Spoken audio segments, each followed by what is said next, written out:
송영길 전 더불어민주당 대표가 12월 18일 전당대 돈봉투 살포 사건으로 구속됐습니다. 송영길 대표라면 운동권 정치의 상징적 인물로 알려져 있는데요. 운동권 정치, 운동권 정치인이 뭡니까? 이른바 민주화운동이라는 도덕성을 앞세워서 국민들에게 지지를 받고 대한민국의 정체성과 정통성을 훼손하거나 심지어 부정하기도 하고 친북, 친중적 행태를 보여온 정치, 또 그런 정치를 하는 사람들을 가리키는 말이죠. 그런데 그때마다 우리는 민주화운동을 했어, 우리는 도덕적이야 라고 주장해왔던 사람들인데, 이 사람들의 도덕성이라는 게 얼마나 허망한 것이었는지 확인되고 있는 것이라고 볼 수 있습니다.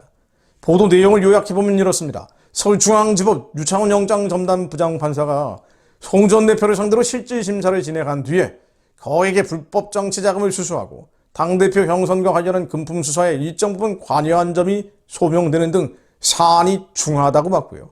인적 물적 증거에 관하여 수사 과정에 확인된 피의자 행위 등에 비추어서 증거인멸의 염려가 있다고 구속영장을 발부했습니다. 법조계에서는 이렇게 얘기합니다. 검찰이 송 전 대표를 구속한 상태에서 추가 조사를 한 뒤에 돈봉투 수수 의혹이 있는 의원들을 향해 수사를 확대할 것이다 라고 말입니다. 앞으로도 더 많은 민주당 정치인들, 야권 정치인들이 구속될 수 있다라는 암시를 주는 사건이죠. 이 돈봉투 살포 사건을 간단히 설명하자면 이렇습니다. 송 전 대표가 민주당 대표로 선출된 게 2021년 5월 2일인데요. 이 전당대회를 앞두고 돈봉투를 뿌린 겁니다. 그게 4월 27일과 28일 윤관석 의원에게 돈봉투 20개 총 6천만 원을 제공한 혐의를 받고 있습니다. 이어서 윤 의원이 돈봉투를 민주당 의원들에게 전달했다는 건데요. 준 사람이나 받은 사람이나 다 똑같은 사람들이 있죠. 다 정치권에서 드러내서 퇴출시켜야 되는 사람들이에요. 6천만 원 누가 받았는지 다 드러내야 됩니다. 송 전 대표는 또 같은 해 3월 30일과 4월 11일 당대표 경선 캠프 지역본부장들에게 650만 원을 제공한 혐의를 받고 있습니다. 참 엽기적이다라는 생각이 드는 게요.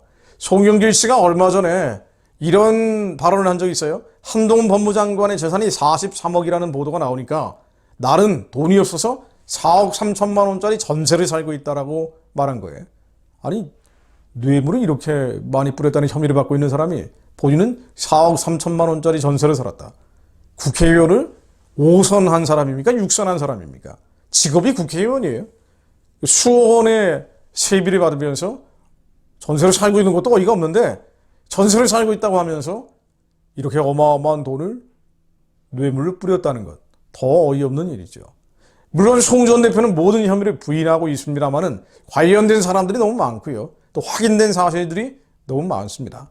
윤관석, 이성만 의원, 또 전 민주당 사무부총장 이정근, 송 전 대표의 보좌관 출신인 박용수, 한국수자공사 상임감사 강내구 등이 가담한 것으로 조사되고 있고요.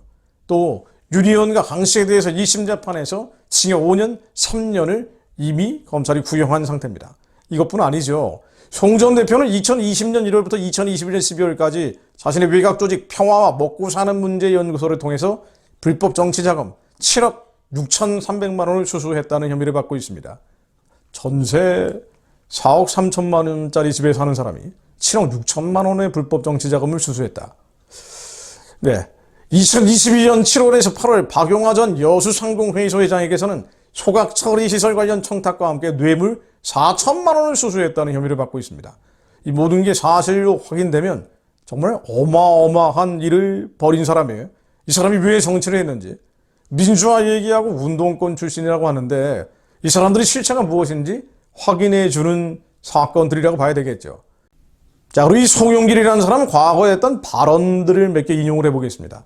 63년도 전남 고흥 출신으로 82년도에 광주 대동고등학교를 졸업하고 연대 경영학과에 입학을 해서 84년도 총학생회장을 맡았던 사람인데요. 84년도면 어떤 때인 거 아니에요. 그 당시에 대학에 다닌 분들은 아시겠지만 82년 서울대법대에 김용환이라는 사람을 통해서 한국 주체사상이라는 게 도입됐다는 거 아닙니까? 84년, 2년여 뒤에는 한국에 있는 거의 모든 대학의 주체사상의 영향력이 급속도로 확산되고 창궐하고 있을 때입니다. 바로 이때 총학생회장에 당선이 된 거죠. 자, 그런데 이 사람의 전력이 어땠든 간에 국회의원이 되고 나서 한 발언들, 요건 정말 심각한 발언들이 많습니다. 2022년 1월 20일 이런 얘기를 했습니다. 당시 윤석열 국민의힘 대선 후보가 북한이 만일 남한을 공격할 것 같으면 선제 타격이라도 해야 된다는 얘기를 했어요. 당연한 얘기죠. 전제가 있는 선제 타격론이죠. 북한이 만일 남한을 공격하려고 한다면. 그랬더니 이런 얘기를 합니다. 이승만 대통령이 아무런 준비도 없이 북진통일, 멸공통일을 외치다가 6.25 남침을 당했던 역사의 교훈을 배워야 된다. 전시작전권 회수, 군사 위성 등 정찰 자산의 뒷받침도 없이 말하는 북한에 대한 선제 타격론은 허구다. 이게 무슨 말도 안 되는 얘기를 하는 거예요.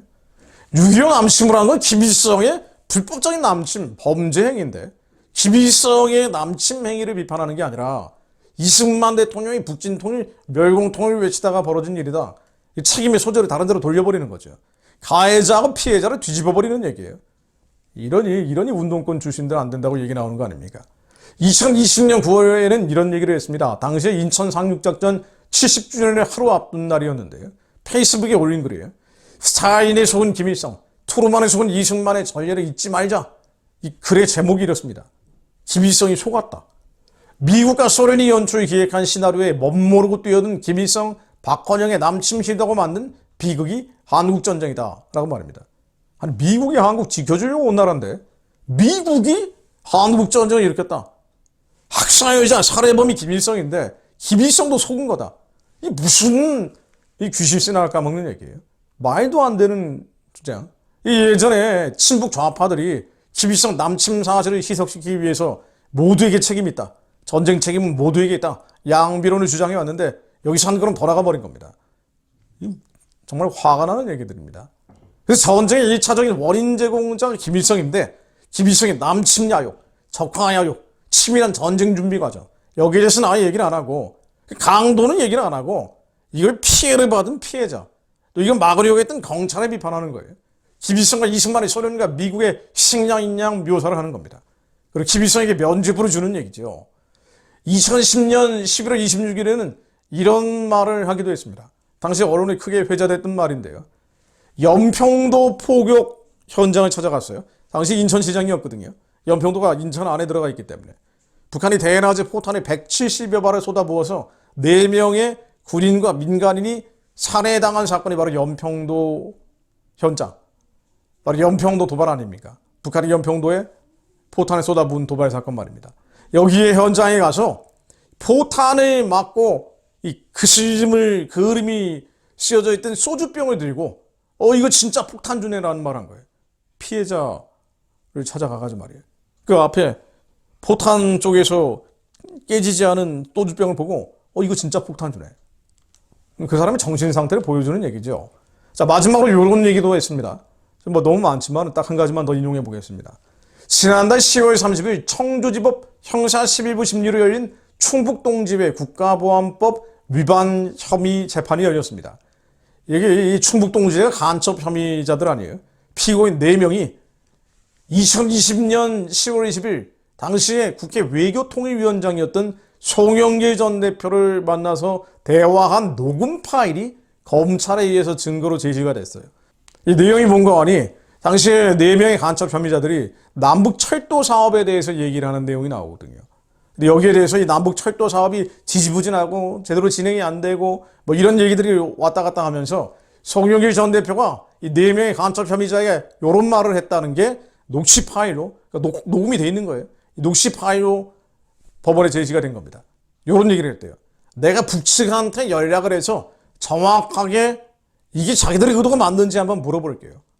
간첩 혐의자 4명이 북한의 여러 가지 상황들을 얘기하면서 이게 북한의 뜻인지 아닌지 잘 모르겠다 라고 송영길 씨한테 물어보니까 송영길 씨가 그럼 내가 북측한테 연락을 해서 정확하게 자기들의 의도가 맞는지 한번 물어보겠다 라고 얘기를 했다는 거예요. 이게 한번 여러분들 상상에 맡기겠습니다. 대한민국이 얼마나 위태로운 지경에 있는지를 보여주는 아주 대표적인 사례입니다.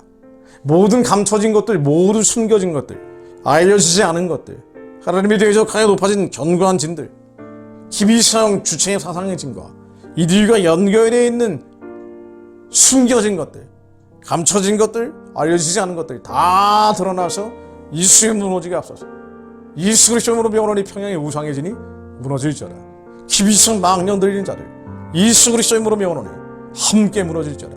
그들과 함께 조력해온 부패한 세력들, 부정한 집단들, 예수 그리스도의 이름으로 스스로 자기들이 파놓은 함정에 빠져 무너지게 하옵소서. 주님 역사하여 주시어 정의가 강같이 공의가 하수같이 흐르는 대한민국 되게 하사 말씀의 파도가 평양을 지나 예루살렘까지 흘러가는 선교의 길이 열리게 하옵소서. 그 위에 하나님의 대적하여 높아진 겸손한 이 민족의 진, 한의 쓴뿌리를 먹고 사는 평양의 우상숭배의 진이 예수 그리스도의 이름으로 평화적으로 망하게 하옵소서. 계속 기도하겠습니다. 예수 그리스도 이름으로 기도드립니다. 아멘.